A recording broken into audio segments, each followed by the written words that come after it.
So, you're over 65, thinking about dating again? Well, before you grab your nicest shirt or swipe on that lipstick, please listen to this. Because there are things we wish we knew before stepping back into the dating world. Not the fluffy stuff, not the just be yourself talk. I'm talking about the real stuff. Like why your past may walk into the room before you do.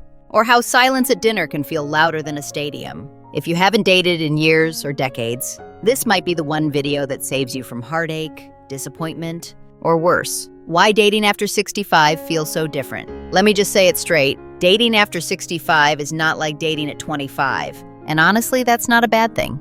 But here's what I didn't expect. When I walked into that first dinner date, I felt like I had aged 40 years and still had no idea what I was doing. The butterflies weren't the same. They fluttered, but with questions. Was I still attractive? Would they compare me to someone younger? Would they see my cane and assume I'm broken? That inner voice, oh, it was loud. And then it hit me. I wasn't scared of dating. I was scared of being seen. See, when we're younger, we date with more hope than history. But at 65 and beyond, we've all been through something. Divorce, death, disappointment, maybe even betrayal. Our hearts, they don't just beat, they carry scars. So when you go on that first date, it's not just two people. It's you, them, and every experience you've both ever had. That's why it feels different. It is different, but that doesn't mean it's worse. It just means you need to approach it with more awareness and a softer heart. You don't need to impress, you need to connect. And sometimes, that means knowing what you don't want just as much as what you do. The silent expectations that sabotage us. Here's something no one tells you. By 65, we carry silent expectations. We don't talk about them out loud, but they drive everything. Maybe you expect your date to pay for dinner, or open the door, or compliment your appearance. Maybe you expect not to be judged for living alone, or for not knowing how dating apps work. Or maybe you assume they'll want commitment fast, because hey, we're not getting any younger. But here's the truth. Expectations are tricky. When they go unmet, they feel like rejection, even when the other person doesn't know they exist. And most of the time, they don't. So before you go on that date, ask yourself, am I expecting a fantasy? Or am I ready to meet a real person? Because guess what? They've got their own silent expectations too. And when those collide without communication, it leads to misunderstanding. Or worse, disappointment that feels personal. But it isn't. It's just two people bringing a lifetime of stories to a single evening. So be honest with them, but especially with yourself. Drop the scripts, let go of the checklists. Instead of asking, do they check every box? Try asking, do I feel safe, respected, and interested? And remember this, it's okay to walk away.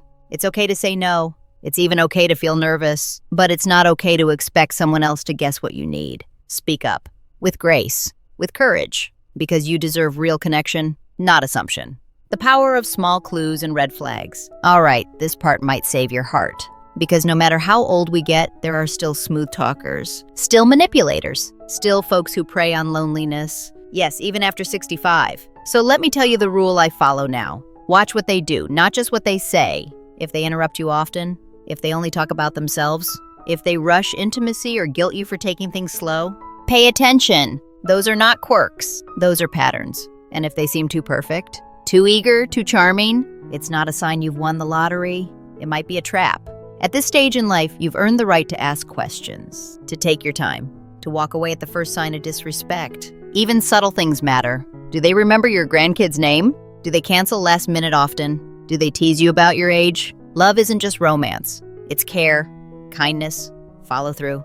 And if your gut ever whispers, listen, we've lived long enough to know when something feels off. We just have to trust that knowing, dating, should never leave you feeling smaller. It should expand you. So before you say yes to a second date, say yes to yourself. You don't owe anyone your time, but you do owe yourself peace. What real connection looks like after 65. Here's the most beautiful part. Dating after 65 can be deeply rewarding. If you know what to look for, forget the spark. Look for ease. Look for someone who laughs at your jokes, who texts back, who shows up when they say they will. Romance now isn't about being swept off your feet.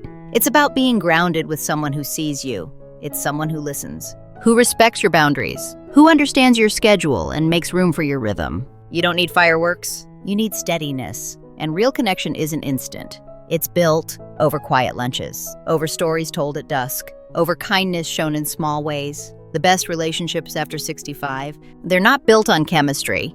They're built on compatibility. Do your values align? Can you be honest without fear? Do you both make the effort to really know each other? These are the things that matter. So take your time. Check in with yourself often. Don't settle just because you're scared of being alone. Because being alone and being lonely are not the same. And sometimes the best connection you can build first is the one with yourself. Dating after 65 isn't about finding someone to complete you. It's about finding someone who complements the life you've built. So take a breath, smile at the mirror, and go in knowing you are worthy of love that fits. If this message resonated with you, please consider subscribing. At Elder Words, we share stories, truths, and quiet wisdom for those of us who've lived a little longer and see life a little deeper, because your story isn't over, and neither is your chance to love. We'll see you in the next one.